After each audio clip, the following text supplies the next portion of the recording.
Mời quý vị các bạn cùng 24 giờ Sport đến với sới vật Tam Giang Yên Phong Bắc Ninh 2025 để theo dõi trận thi đấu kỳ 1 của giải nhất vật nữ Tam Giang 2025 được tổ chức bởi Phòng Văn hóa và Ủy ban Nhân dân huyện Yên Phong nhân dịp kỷ niệm 948 năm chiến thắng phòng tuyến Như Nguyệt. Đây là một mốc lịch sử chói lọi của dân tộc ta.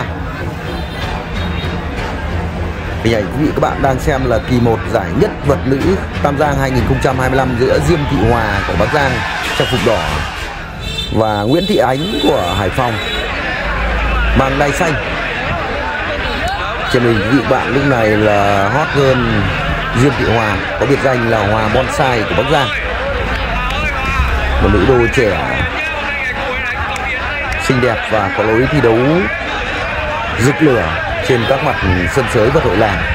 Hòa Bonsai đang tập luyện và thi đấu cho đội tuyển vật nữ tỉnh Bắc Giang.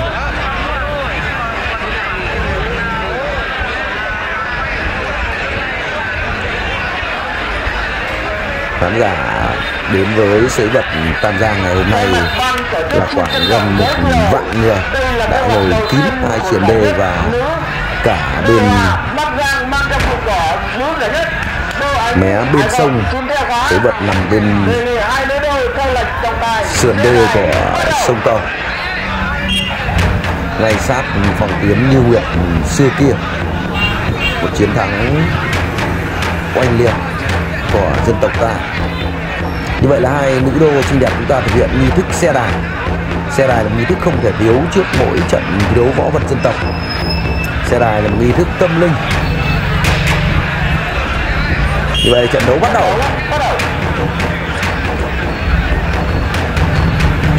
Ngay sau tiếng còi khai cuộc thì Nguyễn Thị Ánh của Hải Phòng, như vậy là vừa rồi một động tác đẩy, một động tác thiếu fair play trong thi đấu vật dân tộc. Các đô phải tìm những miếng đánh kỹ thuật để thi đấu chứ không thể dùng sức lực của mình để đẩy đối phương ra ngoài vòng rôn. Trận đấu tiếp tục. Trận đấu diễn ra với tốc độ rất cao. Trọng tài yêu cầu hai nữ đô bắt tay. Trận đấu tiếp tục. Như chúng ta biết thì Hòa Bonsai của Bắc Giang luôn là một nữ đô thi đấu cực kỳ táo bạo và bùng nổ, luôn là những màn tỉ thí hấp dẫn, sôi nổi và rất đẳng cấp của Hòa Bonsai. Của ngày hôm nay trên sới vật Tam Giang Vọng Nguyệt, trận thi đấu đầu tiên, trận thi đấu kỳ 1 của giải nhất vật nữ. Suýt chút nữa thôi thì Hòa Bonsai đã đưa đối phương của mình bay xuống khu vực khán giả rồi. Sới vật Tam Giang có độ cao khá lớn, nên khi các đô mà không thể thi đấu bình tĩnh làm chủ được thì rất dễ bị chấn thương khi trượt xuống khỏi thảm đấu. Bởi vì từ độ cao của thảm đấu này là khoảng hơn 1 mét, xuống bên dưới là rất nhiều vật cản, đặc biệt là các cụ và trẻ em ngồi rất nhiều ở phía dưới nên dễ gây chấn thương với những khán giả của chúng ta. Trận đấu tiếp tục với lối thi đấu táo bạo và rực lửa của Diêm Thị Hòa cộng với sự bùng nổ của người đẹp Nguyễn Thị Ánh.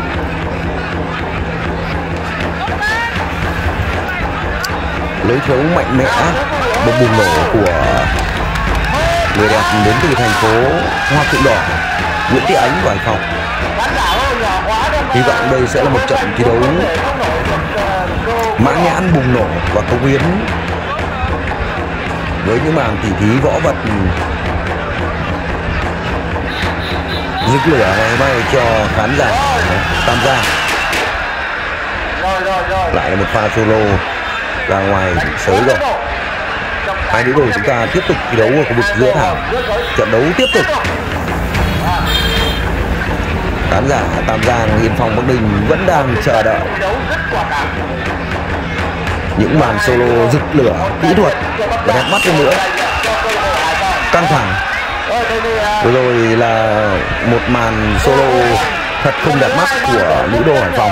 Nguyễn Thị Ánh của Hải Phòng đã có những động tác phi thể thao, những động tác đẩy, dùng tay đẩy vào mặt đối phương. những động tác cần phải rút kinh nghiệm ngay thì các nữ đồ của chúng ta xuất hiện trước mặt rất nhiều khán giả của làng Tam Giang, nhưng cũng như khán giả từ các thập phương có mặt ngày hôm nay trên sới bạc Tam Giang và được chứng kiến bởi các tàu truyền hình trên cả nước như thế này.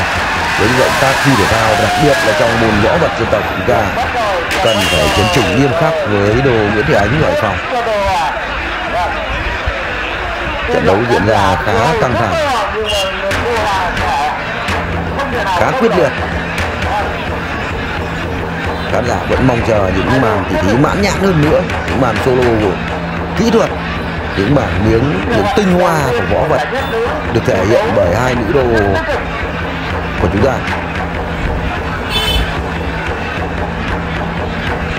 Một môn thể thao mang đậm tính dân tộc truyền thống và đặc biệt là đã diễn ra trên những sân sới vật hội làng lâu đời như sới vật Tam Giang, và nhất là trên một khu đất được gọi là thánh địa lịch sử oanh liệt vang vọng muôn đời của dân tộc Việt chúng ta. Trận đấu vẫn đang diễn ra hết sức căng thẳng.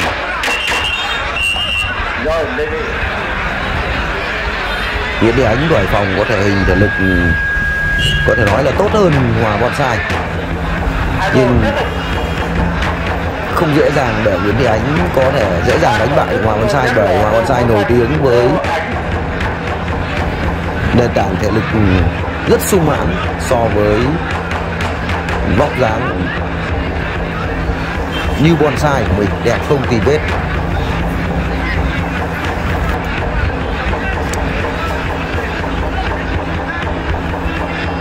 Nguyễn Thị Ánh có thể hình khá tốt, thể hình thể lực có lẽ vượt trội so với Hòa Bonsai, nhưng kinh nghiệm, đẳng cấp thi đấu, kỹ thuật thi đấu thì có lẽ Nguyễn Thị Ánh được đánh giá là thấp hơn Hòa Bonsai rất nhiều. Nguyễn Thị Ánh không cẩn thận sẽ dính đòn hồi mã thương. Đẳng cấp, kinh nghiệm thi đấu và nền tảng thể lực, một đòn sốc quăng rất hay. Cơ là Nguyễn Thị Ánh của Hải Phòng, chúng tôi đang nói chưa kịp nói hết thì Nguyễn Thị Ánh của Hải Phòng đã dính đòn hồi mã thương của Hòa Bonsai. Với đẳng cấp thi đấu, kỹ thuật và kinh nghiệm thi đấu của mình thì Hòa Bonsai đã có một pha sốc quăng tuyệt vời, một pha sốc quăng khiến Nguyễn Thị Ánh của Hải Phòng với nền tảng thể lực rất tốt, sung mãn nhưng cũng không kịp trở tay, và như vậy là Hòa Bonsai của Bắc Giang trong vùng đỏ đã nhất thắng ở giải nhất vật nữ Tam Giang 2025. Vừa rồi là những phần thưởng của các nhà tài trợ, rất xứng đáng với một chiến thắng rất đẹp của Hòa Bonsai. Cảm ơn quý vị và các bạn đã chú ý theo dõi video của 24 giờ Sport. Nếu thấy hay thì quý vị các bạn hãy chia sẻ để mọi người cùng xem, để lan tỏa bộ môn đấu vật dân tộc của chúng ta ra với cộng đồng. Và đừng quên bấm đăng ký kênh và rung chuông để nhận được những video mới nhất của 24 giờ Sport. Xin chào.